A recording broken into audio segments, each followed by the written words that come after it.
Hello and welcome back to London Cycle Routes. Today I'll be showing you how to cycle from Abbey Wood in southeast London to nearby Plumstead. This ride takes a little over 5 minutes and you can do the whole thing on very quiet back streets. By public transport, the same journey takes a little longer if you take into account getting to the station and waiting for a train. If you find this video useful or you just enjoy watching it, then please don't forget to subscribe to the channel, as I try to post new videos just like it every week. I'd also like to say a huge thank you to everybody who supports the channel on Patreon. If you'd like to contribute too, then you can find a link in the description below the video. Alright, let's get going. So we're starting by Abbey Wood station on Wilton Road and we're going to turn right around and head down Abbey Wood Road. The first thing you'll see as you go down this street is a little bollard blocking the middle of the street to cars, and that's why we've decided to go down here, as it is keeping this street nice and quiet for cycling. It's going to be a relatively short video today. Abbey Wood and Plumstead are right next to each other after all. But I wanted to come down here and showcase this little route, as I think it's a great example of what you can achieve in throwing up a cycle route in outer London for minimal cost. These roads run parallel to the A206, which is the main road that you'd probably take to drive between Abbey Wood and Plumstead, but they're actually probably arguably even a little bit more direct, as they do cut the corner. And those bollards which blocked off the street earlier, well, they're kind of repeated every few blocks, deterring through traffic from using this route. And as a result, we've got this nice wide cycleway which takes us between those two town centres. You can see just coming up here, there's another bollard and some more planters again doing the same job, and more on the other side of the road as well. And we don't really have to deal with any traffic. It may not look like much, but the result is that pretty much anybody can do this trip, which is a 30-minute walk, in 5 or 6 minutes on a bike.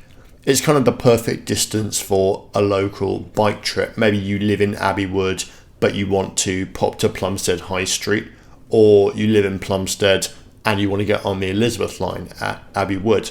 Getting the bus or train might be a bit much for a connection.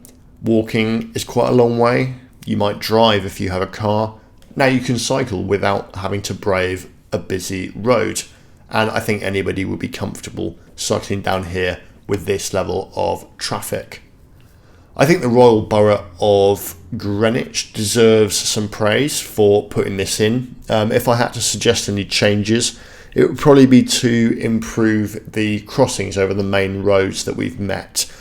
Some of those roads are a little bit on the wide side, and we could do with some help crossing it, perhaps in the form of like a parallel zebra crossing to help you across. But they've done the difficult bit, which is closing the street to through traffic, and yeah, it's already, I think, paying dividends. I would use this route a lot if I lived in this part of town. Now, this is mostly a local cycle route, but it does also sort of connect to further afield. Up ahead, you can get to the Ridgeway if you turn right on White Hart Road and then use the riverfront to get to Woolwich. You can also head into Greenwich from there as well. I might show these routes off in the future on the channel, so if you're interested, then do make sure that you're subscribed. The only issue I have is that the Ridgeway isn't really surfaced very well, and I try to keep my routes on surfaced paths only.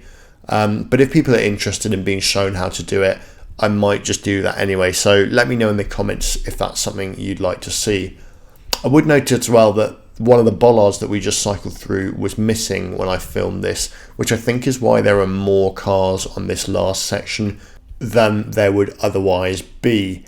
If anyone watching lives locally, I'd be interested in information as to whether that's a common thing. Is the bollard on White Hart Lane missing a lot, or was that just a one-off? I have a suspicion it might be there as a bypass for these roadworks, but it could be vandalism and it could be common. I'm not really sure. Do let me know in the comments if anyone has any idea. But anyway, I promised that today would be a short video, and it was indeed a very short route and a very simple route. As you can see from the map, we pretty much just went straight on, but I still think it was worth showing off, because if you live locally and you hadn't spotted that, I think you'd probably benefit quite a bit. I do think that's one of the problems with a backstreet route, actually, rather than having, cycle tracks on a main road. It's quite easy to miss them, and if you don't know they're there and you don't know it's a quiet route, then it's not really advertised to you unless you go looking for it. So yeah, that is one of the downsides of a backstreet route compared to proper cycle tracks on the main road, but it's still a good route, and now you know it's there. So enjoy the cycle, and yeah, do hit subscribe on the channel. Thanks again to everyone on the Patreon, really appreciate it, and I'll see you all again next time. Goodbye.